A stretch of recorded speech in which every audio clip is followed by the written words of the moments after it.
इमानदारीनं काम केलेली माणसं. ज्या ज्या लोकांनी इमानदारीनं लोकांची चाकरी केली देवानं त्याचं काम बंद केलंय. देवानं त्यांचं काम बंद केलंय. इतका उदार आहे पंढरपुरातला मालक, इतका उदार आहे. पण जैनं बेईमानीनं काम केलं ते मग वरचाच आहे. त्याच्यासारखा गुंड जगात दुसरा कोणी नाही. एक नंबरचा गुंड रावण, याला ज्यानं हाणलंय तो किती नंबरचा गुंड असेल. रावणासारख्या गुंडाला 2:18 आपटू हाणलं पंढरपुरातल्यानं. तर टायरन वायरन ह्या चोरणाऱ्याला तर कवा बी हानीन न देऊ, कधी बी हानीन न, कधी बी हानीन. इमानदारी होती, इमानदारी होती. मालकाला जास्त माल झाल्याच्या नंतर ज्याला आनंद वाटतो त्याला निष्ठावंत नोकर म्हणतात. मालकाला गेल्या वर्षीपेक्षा जर 4 क्विंटल हळद आगाव झाली तर मंदिरापाशी उभं राहिल्या म्हणायचं, काय आमच्या मालकाला हळद झाली हो, या वर्षी गेल्या वर्षीपेक्षा 4 वर्षी आगाव झाली. असं गड्यानं जर आनंदानं सांगितलं ना तर पंढरपुरातला मालक त्याच्या पोराला तहसीलदार करतोय. हे तंबाखू काय बापा, देव बी उलट्या घागरीनं पाणी भरायला काय येड्याला येत नाही बाबा. आणि त्याला 4 क्विंटल हळद आगाव झाली, चिखलावच पाऊस पडला, तो पोरग पहिलीपासून नापास सुमळ्या. महाराज वाणी ज्याची श्रीमंत आहे, ज्याची वाणी श्रीमंत आहे, विश्वात त्याला कधीच भिकार पण नाही. विठाला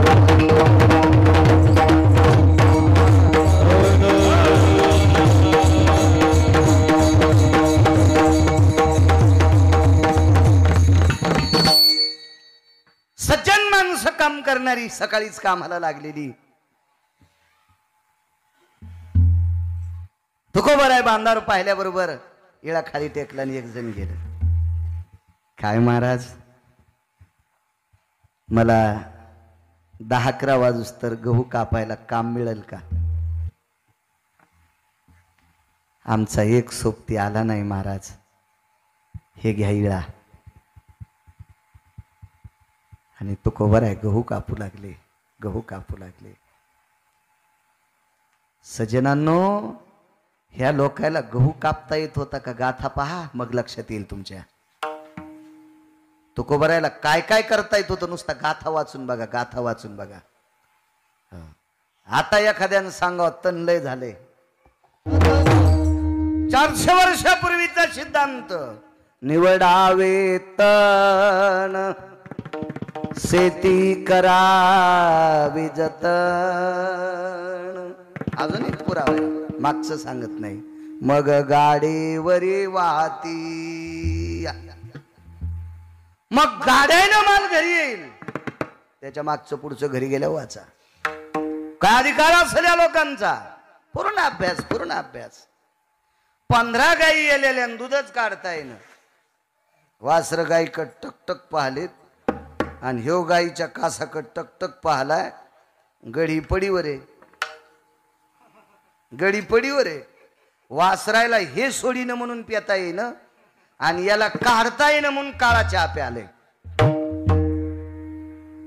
आपल्या पुरतं तरी काढता यावा आणि आपल्या पोटाला लागण इतकं पेरता यावं, त्याला शेतकरी म्हणतात.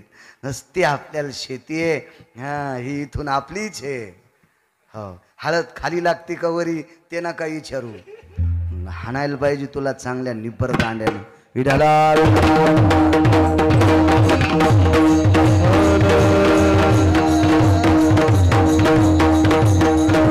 घेतला वेळा तुकोबरायने आणि तुकोबराय गहू कापू लागले. आकाशाकडे बघितलं. 11:15 झालेली होती. समोरच्या व्यक्तीला सांगितलं आता घरी पक्षाचा कार्यक्रम आहे, जावं लागतंय. मालक बांधावर उभा होता. सज्जन मालकही सज्जन होती त्या काळातली. किती सज्जन मालक. गडी जर शेतात गेला तर भाकरी कोण नेत होत, मालक नेत होते.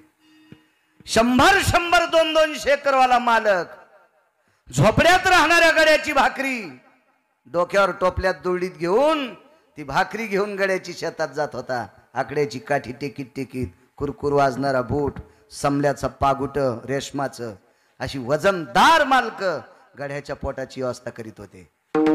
नीतिमत्ता वैचारिक पातळी गोड होती हो, म्हणून निसर्ग गोड होता. जे पिंडात बदलत असतं का त्याचा बदल ब्रह्मांडात होत असतो. विठाला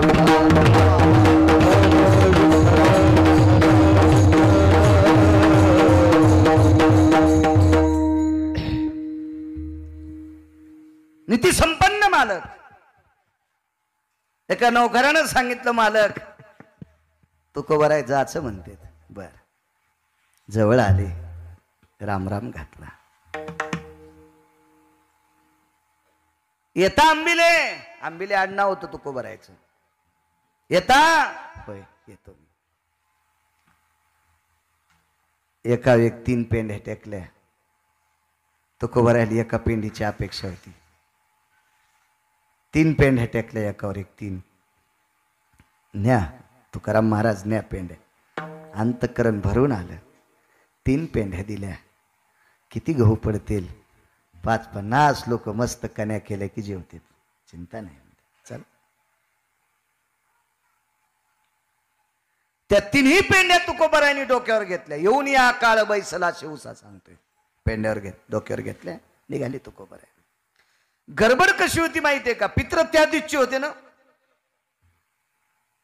लवकर घरी जावं. तुळशीपशी दारी वरांड्यामध्ये ते बडवावया, त्याचे गहू कांडायचे, पाखडायचे, उपणायचे, आणि मग पत्नीकडे भरडायला द्यायचे, मग शिजवायचे, मग जेव घालायचे. म्हणून रस्त्यानं न जाता तुकोबराय मधातून निघाले. या रानातून त्या रानात, त्या रानातून त्या रानात, त्या बांधावून त्या बांधात, ओढे नाले ओलांडीत ओलांडीत तुकोबराय निघाले. थोडासा कडक आवाज, हळू बोलताना कडक यावा, बेस कमी करा. तुकोबराय एका बांधावून बांध ओलांडत असताना त्या बांधावर एक झाड होतं. त्या झाडाची फांदी थोडी खाली आलेली होती. त्या फांदीला मोहोळ बसलेलं होतं. आता खाली लोंबलेल्या फांदीला बसते त्या अर्थी मोहोळ साधा असावा, आगे मोहोळ नसावा. तुकोबरायच्या डोक्यावर गव्हाच्या पेंड्या. हे उठवा बरं, चालतंय. विडाला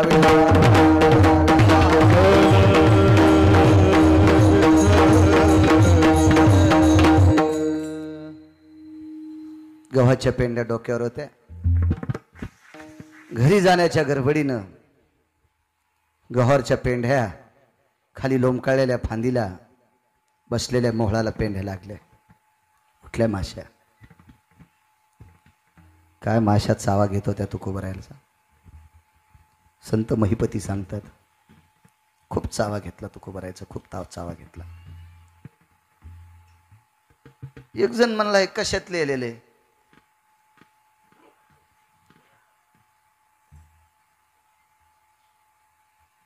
तितके पुस्तक बगलात घेऊनच फिरावं का? हाय का नाही? त्याला म्हणलं, तू फक्त तोंड धुवून येत जाय, आमच्या आंघोळीची काळजी करू नको. कालांतरानं तुला बायकोची परकर धुवाची येळ येईल. आमचे नको तू आंघोळीची काळजी करू, तू फक्त तोंड धुवून येत जाय.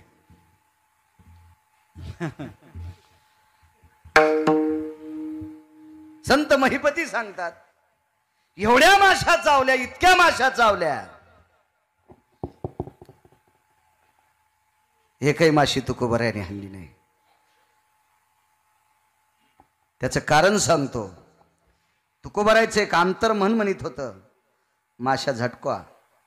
पण एक मन म्हणत होतं, आज पक्षे मी पितरांना आमंत्रित केलंय, आणि माझ्याकडं द्रव्य नसताना मी पितराला आमंत्रित केलंय. आता पितर माशाच्या रूपात माझा चावा घेत असतील. हा एक भाव सांगितला. अशुद्धाम तृप्ते शुभया. अशुद्ध म्हणजे रक्त, याच्यावर तृप्तता, श्रद्धा होती, भाव होता. हा भाव ज्या वेळेला तुकोबरायच्या अंतःकरणात येतो, त्यावेळेला विटेवरच्या मालकाला जाग येते. वेळ होती पितृतिथीला, विटेवरच्या मालकाला जाग आली, म्हणजे झोपीतून नाही. त्याच्या लक्षात आलं तुकोबरायाकडे पक्ष आहे, आणि विटेवरच्या मालकाने जशास तसं तुकोबरायाचं रूप घेतलं आणि किराण्याची पिशवी दारात आदळली. आईसाहेबांनी सांगितलं, धनी किराणा भरपूर झालाय, भांडी कमी पडतात. लगेच शेजाऱ्या पाजाऱ्याकून भांडे आणले. सुरू झाला स्वयंपाक. काय स्वयंपाक असेल तो किराणा आणलेला जगाचा बाप आहे, विश्वाचा मालक आहे.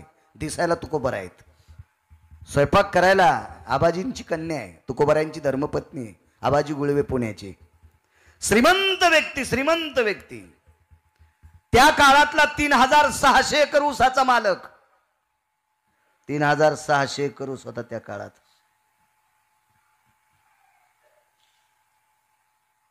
आबाजी गुळवेंकडे 35 पांचाळ होते. 35 पांचाळ, 35 नुसती चरकत असायला.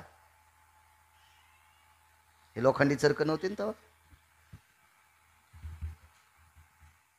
450-450 वर्षापूर्वीची गोष्ट. नुसती चरकत असायला, एक मोरडा की दुसरा लावलाच. एवढ्या श्रीमंताची मुलगी. मला असं वाटते पाठ्यपुस्तक निर्मितीनं अशा जुन्या लोकांचे चरित्र शाळेच्या याच्यात घेतले पाहिजे मराठीमध्ये.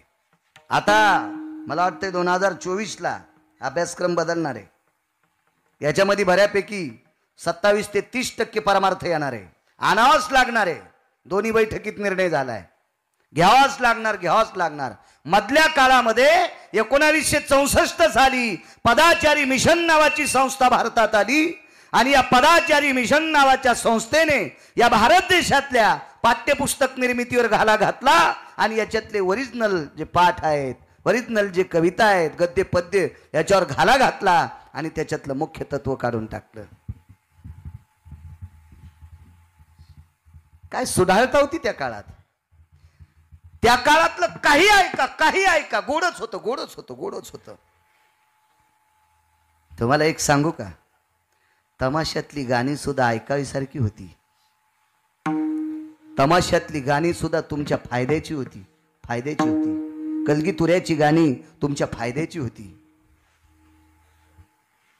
कारण कुठल्या तरी तत्वावर आधार, कशाचा तरी आधार घेऊन रचलेलं एखादं काव्य असायचं आणि ते काव्य ऐकत असताना त्या तत्वाचा ते आधार लक्षात यायचा. ते कशाचा घेतलाय हे त्याच्यावरलं ते लक्षात यायचं. आता एखादं गाणं म्हणायला लागल्यावर काय बाबा, मी कोणाकडे पाहिल्यावर काय कोणी वाटतं, काय तुझी बायको 17 भाईच्या मिरच्या तोडायली जुंबळ्या, तुला कसं वाटणं, काय वाटणं, काही मिळच नाही त्याला, मिळच नाही. आधार घेतला जायचा, आधार. गंगाबाई नावाची नृत्यांगना, त्या काळातली गान सम्राट, 400 वर्षापूर्वीची अत्यंत स्वर सम्राज्ञी आणि नृत्यातली कुसराईनं नृत्य करणारी त्या काळातली बाई, एका व्यक्तीचं भजन ऐकल्यावर प्रसन्न झाली. त्या व्यक्तीचं नाव होतं निळोबाराय. आणि त्या दिवशी तिनं तिच्या पायातली घुंगरं फेकून दिली आणि ती निळोबारायची शिष्या झाली. मला वाटते लावणीकारांनी नंतर एक लावणी गायली, मधुर मिलन आज लाभला सुगंध सोन्याला, लावणी भुलली अभंगाला. निळोबारायच्या त्या काव्याला भुलली होती ती. मधुर मिलन आज लाभला सुगंध सोन्याला, लावणी भुलली अभंगाला. काही बघा ना, किती गोड. अहो गाणी सुद्धा गोड होती. आता एका व्यक्तीचं गाणं म्हटलं तर आनंद वाटेल. पडर पाण्या कर पाणी शेत माझ तहानलेलं चातकावानी. पडर पाण्या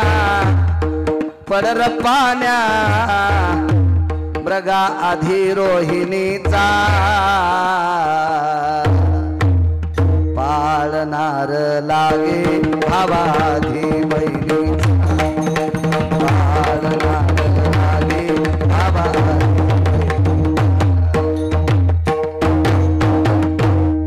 त्याच्यातला अर्थ कळतो का? पडर पाण्या मृगा आधी रोहिणीचा. याच्या पुढचा अर्थ सखोल बघा. पाळणार लागे भावा आधी बहिणीचा.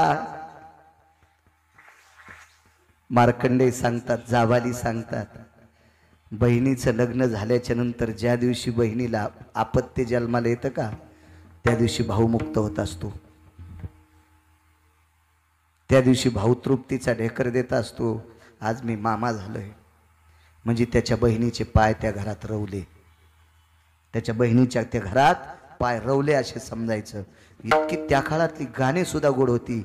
भावा आधी बहिणीचा, तो होता तत्व त्याच्या पाठीमागे.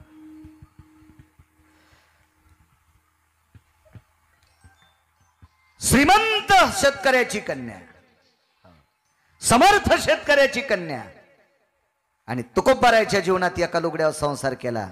हा पाठ वर्गात पाहिजे. मुलींनी तो जर पाठ वाचिला तर आपल्या मुली फासावर जाणार नाहीत, म्हणजे फास घेणार नाहीत, गळफास. आपल्या मुली औषध घेणार नाहीत, आपल्या मुली विहिरीत उडी टाकणार नाहीत, आपल्या मुली पेटून घेणार नाहीत. गरज आहे काळाची.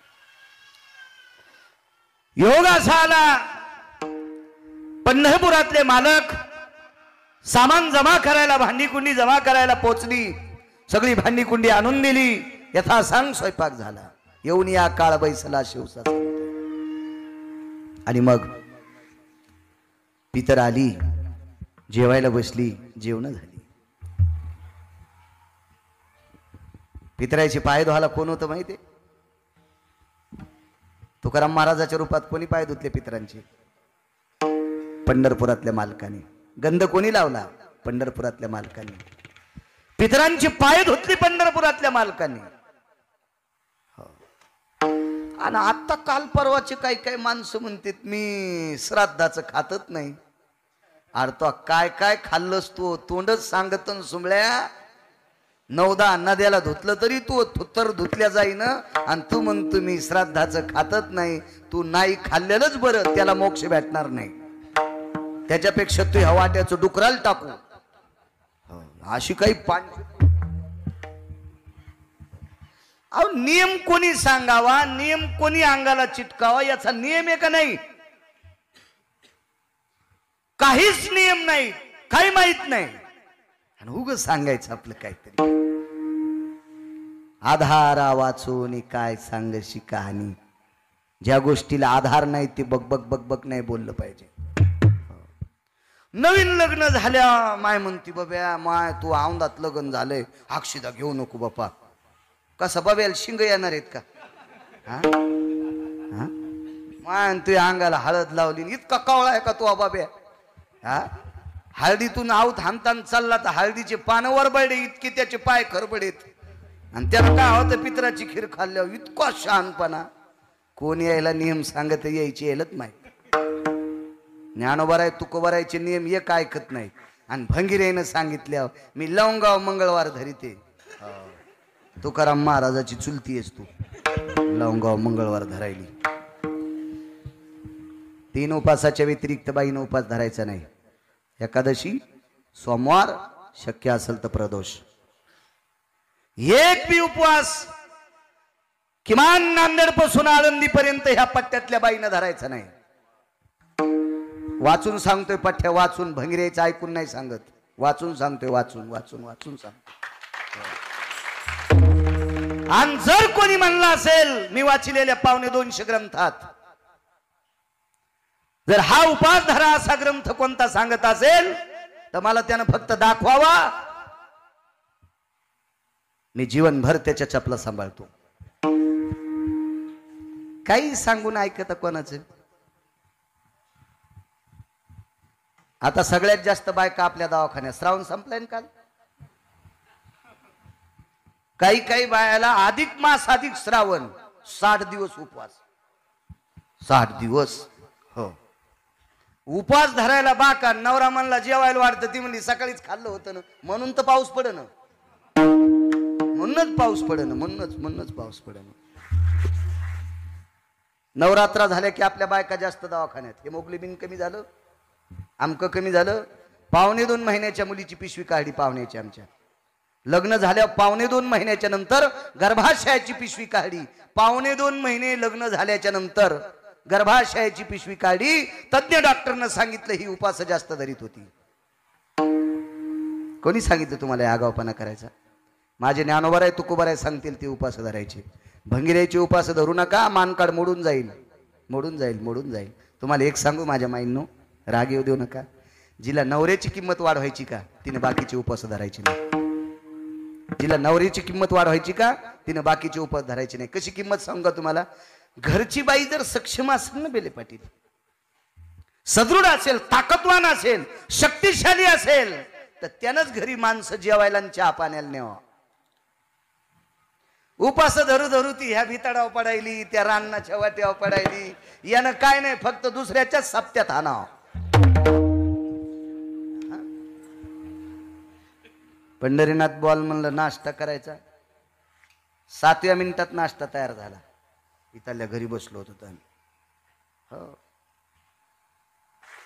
मग असं ताकदीनं जर तुम्हाला करायचं असेल, घरातल्या लोकांचं वजन वाढायचं असेल, तर हे भंगिरी उपास धरू नका तुम्ही. भंगिरी, कारण तुम्हाला खोटं बोलणं हे कॅमेरे चालू आहेत ना याचे. हा, मला एखादा कॉलर धरून विचारू शकतो, बाळा तू कशाच्या पुराव्यावर बोलायला? पुरावा आहे माझ्याकडे.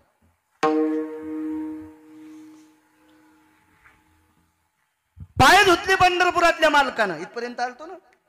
पाय धुतले पितरांचे. आपले नाटक हो, आम्ही का नाही पुण्यतिथीचं खातच नाही. धाब्यावाले कदरली तुला. हा, धाबा चालू असला तरी ते म्हणते नाही आमच्याकडे आज वेटर कमी येतं, आज येऊच नका. त्याला माहिती पैसे देत नाही आवलात. आणि ते म्हणते मी पुण्यतिथीचं खातच नाही. अरे तू जवळून गेला तर ढवळ्या कोंबड्यावानी वास आलाय तो. आणि तू पुण्यतिथीचं खात नाही. कोंबड्या आळ्या खातो का तू? आळ्या विठाला विठाला.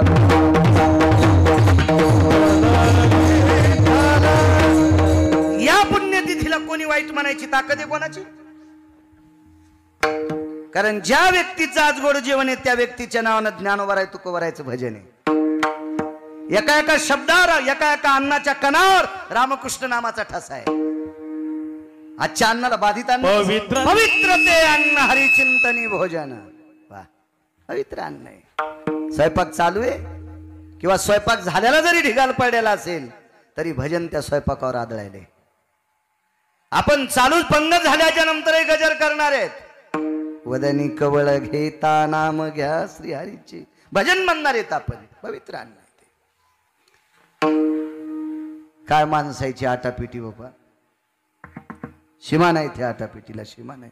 काय नियम सांगतील, कोण यायला नियम सांगितले, कोण बॉ भेटला होता ह्याला बोक्या काय माहिती नियम सांगणारा. जेवली पित्र निघून गेली. तुकोबराय गव्हाच्या पेंड्या घेऊन घरी आले. घरी आल्याबरोबर तुकोबरायच्या रूपातल्या जगाच्या मालकाच्या लक्षात आलं आता उघडं पडते, आपण निघावं. निघून गेले. आवाज दिला, आवले. तुकोबराय आवडीनं आवले म्हणायचे.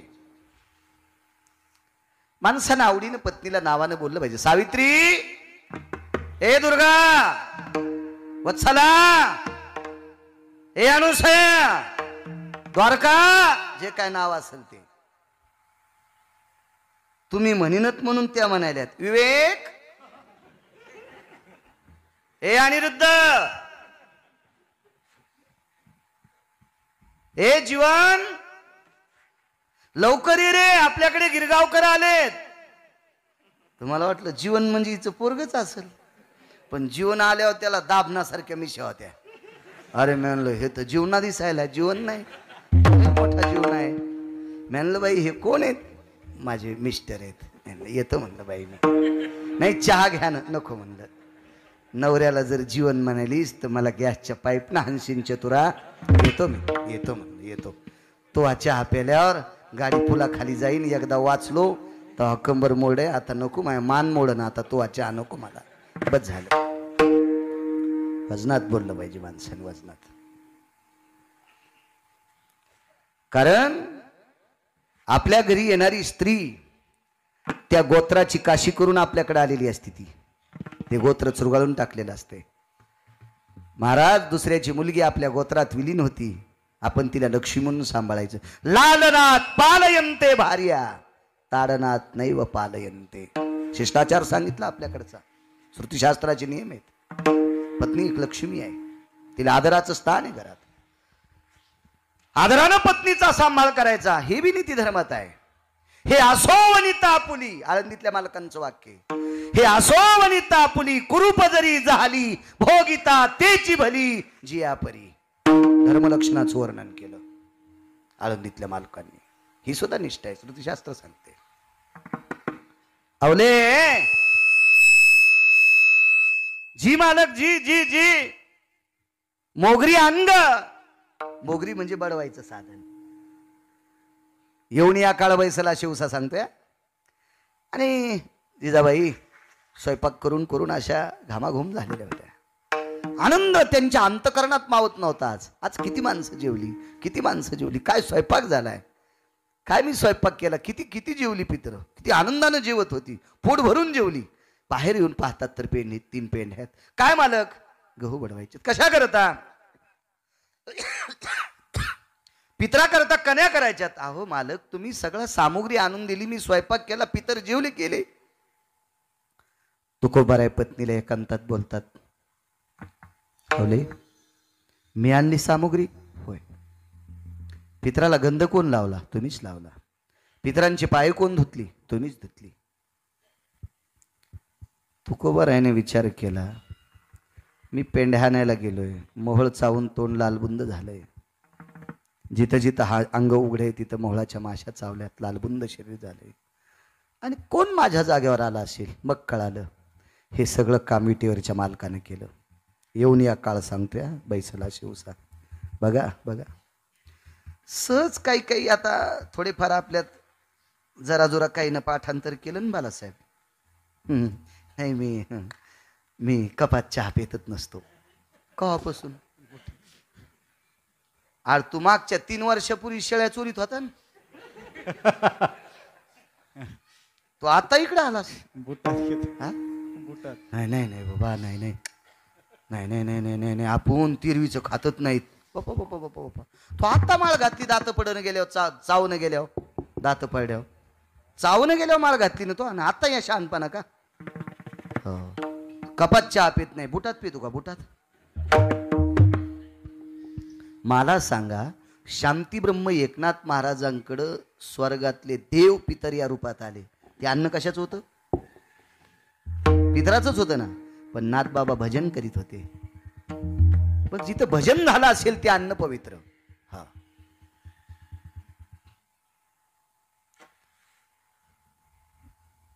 इतका इतका इतका तिरस्कार, इतका तिरस्कार. सख्खे 3 जण भाऊ, दोघा भावाला एक एक मुलगा. बेले पाटील, एकाला काही नाही. ज्याला काही नाही तो मृत्यू पावला. तो मृत्यू पावल्याच्या नंतर त्याचं प्रेत भिंतीला टेकवलं. बायको रडत होती. पाहुणे रावणी, विष्टमित्र, सजन सखे, सोयरे धारी सगळे आली. सगळी आल्याच्या नंतर आंघोळी करता प्रेत बाहेर काढीत असते. आंघोळी करता प्रेत बाहेर काढायचं. अशा वेळेला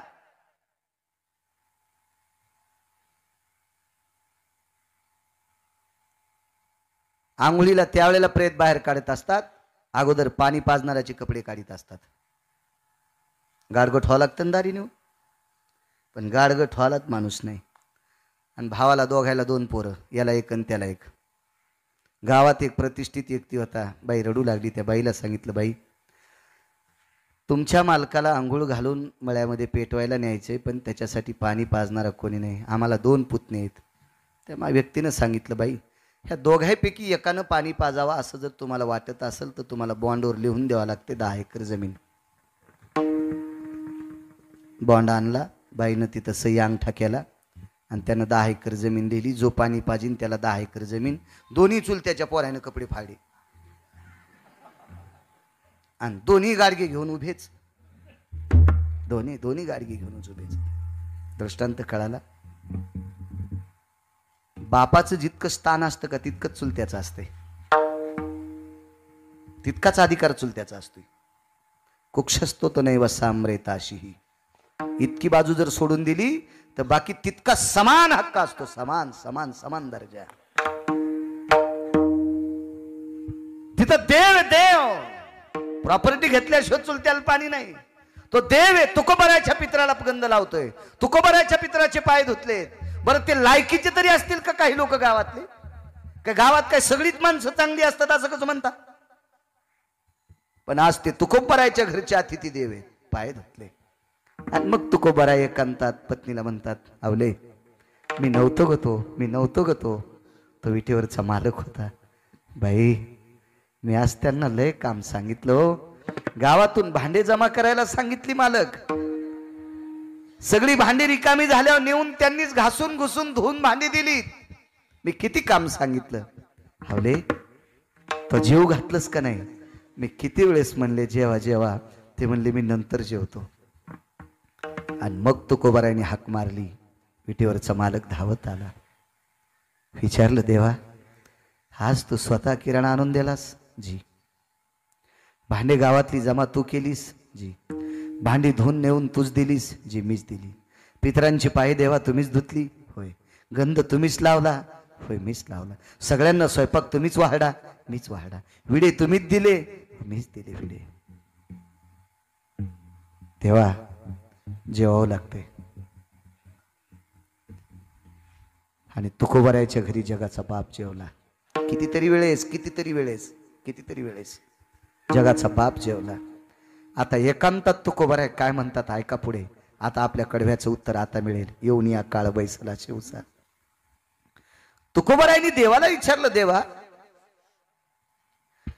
एवढं आमच्या कुळातल्या लोकांनी तुझ्यासाठी काय केलं रे.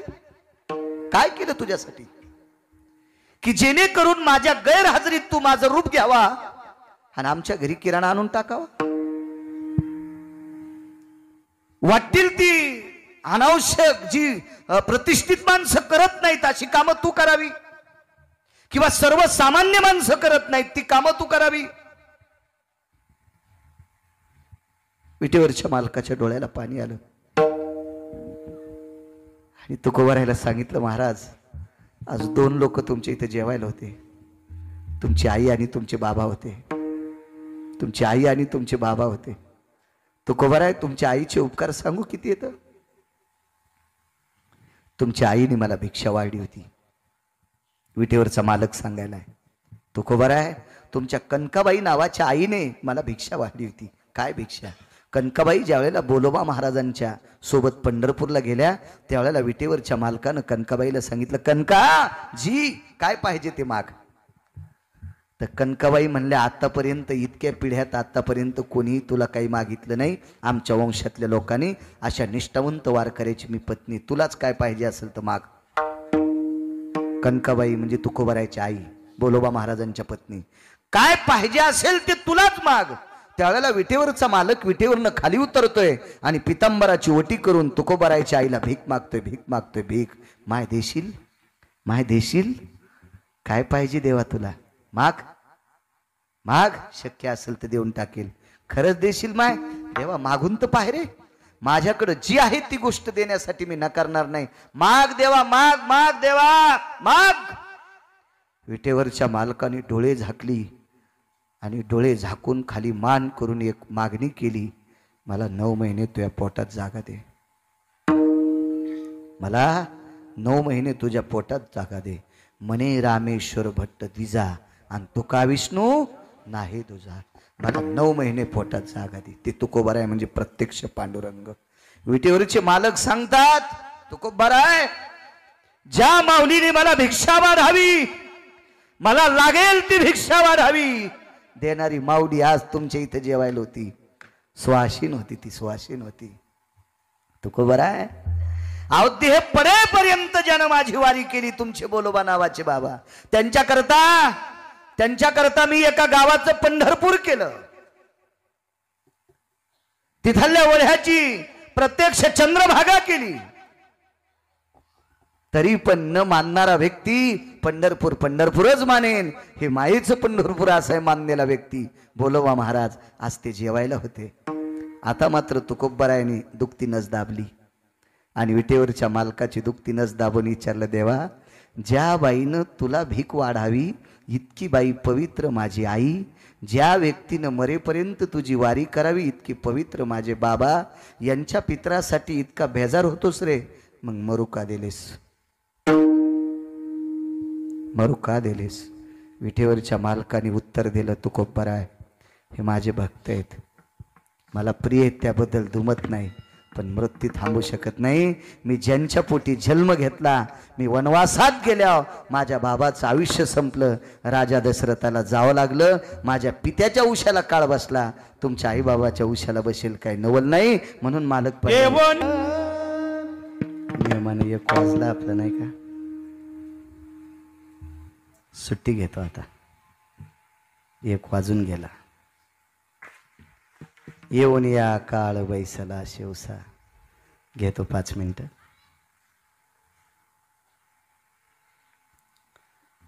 पाच ते 7 मिनिटात एक पुरावा मात्र वेगात सांगतो. नैनितालच्या अरण्यातून स्वामी राम मा आनंदमाई भगवतीला भेटून दिल्लीला आले. दिल्लीतून आग्र्याला पोचले. आग्र्यात एक त्यांना भिकारी भेटला, शंकराचार्यांना भिकारी भेटला. 1949 ते 51 2 वर्ष ज्यांना शंकराचार्य पद मिळालं, असे मिळालं म्हणजे तिथपर्यंतच घेतलं. त्याच्यानंतर उठले पदावरून, राजीनामा देऊन टाकला, नको म्हणले. या गादीवर आता कोणीतरी बसवा. जीवनभर यात्रा केली. शंकराचार्य भिकारी भेटला. तो भिकारी आग्र्यातला भिकारी होता, हातात काठी होती. तो एवढा भिकारी तेजस्वी होता, तो सूर्य थांबवत होता. त्या भिकाऱ्याचा नियम होता कांती भिक्षा मागायची. कांती भिक्षा म्हणजे शिजलेली पदार्थ. आता त्या भिक्षेला वारकरी संप्रदायाने विशिष्ट प्रकारचं नाव दिलं. त्या भिक्षेचं नाव आहे मधुकरी. हिचं पुराणाचं नाव आहे कांती भिक्षा, आता तिला मधुकरी म्हणतात. बोट पाचीची पाटची बोट बाजूला फेकून मधल्या ज्या भागावर जेवढं बसते तेवढंच एका घरी मागायचं. दिवसात एकदा 12 वाजून 14 मिनिटाच्या आत. भास्कर ढळे तेजो कांती, आगा करण बवाची निगुती, करण बव पळ निमिष, हे पंचांगाची भाषा. एवढ्या 12 वाजून 14 मिनिटाच्या आत या हातावर बसेल इतकंच. कधी जर भिक्षा नाही भेटली तर पुन्हा 24 तास उपाशी, असा भिकारी. स्वामी रामांनी त्याला विचारलं, मला एका साध्वीला भेटायचं. त्यानं सांगितलं अख्ख्या आग्र्यात ऊन पडलेलं आहे, 27 दिवस पाऊस नव्हता. अख्ख्या आग्र्यात ऊन पडले, पण जिथं सूर्यक्षीण झालाय त्या ठिकाणी तुम्हाला साध्वीबाई सापडल, तिथं जा. बघा, भिकाऱ्याला साध्वीचा पत्ता सांगता येतोय सूर्याच्या किरणाहून. तो भिकारी कसा असेल? त्याचा फार मोठा अधिकार आहे, पण पुढे सरकतो. म्हणून स्वामी रामांनी त्या भिकाऱ्याला पाहिल्याबरोबर महात्माजी म्हटले होते, ज्याला मोठं व्हायचंय का त्यानं सर्वसामान्यांची चेष्टा करायची नाही, सर्वसामान्यांची चेष्टा करायची नाही. तो माणूस मोठा होत असतो, मोठा होत असतो, मोठा होत असतो. पंढरीनाथ बुवा बालासाहेब महाराज मोठी माणसं तुमचं भजन घेत असतील, बुवा तुमच्या पकवादाचे आमंत्रण तुम्हाला देत असतील, गिरगावच्या बाळूलाही आमंत्रण देत असतील, पण मोठी माणसं आपल्या तिघायला त्या दिवशी बोलीत असतात. आपल्या कार्यक्रमाला सर्वसामान्य गर्दी जास्त करतात. तवा रिकामी नाहीत मोठी माणसं बोलवायला. मोठी माणसं त्या माणसाला बोलवतात की ज्याला सर्वसामान्य माणसं जास्त मानतात, त्याला मोठी माणसं बोलवत असतात. म्हणून आमच्या लोकांनी मोठ्यांनाच जास्त चोंबळण्यापेक्षा सर्वसामान्यांची सुद्धा किंमत केली पाहिजे. राजकारणात असं जे बेले पाटील, राजकारणात नुसतं कार्यकर्त्यावर चलत नाही, गाडीत बसणाऱ्यावर. हा, हे तर कवा बी एका सुटकेशीवर फुटत येत. एका सुटकेशिव इकडची तिकडे उडी हाणतेत, या वड्याची पलीकड, हा दुसऱ्याची पाखाडं लावून पलीकड उडी हाणतेत. राजकारणात ज्याला मोठं व्हायचं असेल त्यानं तमाम जनतेवर प्रेम करा. ती जनता तुमच्या नावाच्या पुढचं बटन दाबी. ती कुठलंही क्षेत्र बघा, मोठे जोपर्यंत लहानाकडे जात नाहीत तोपर्यंत मोठे होतच नाही. मोठाली लाकडं पेटण्यासाठी बारकाला फुरसन लागतच, खपक्या लाकडं पेटतच नाहीत.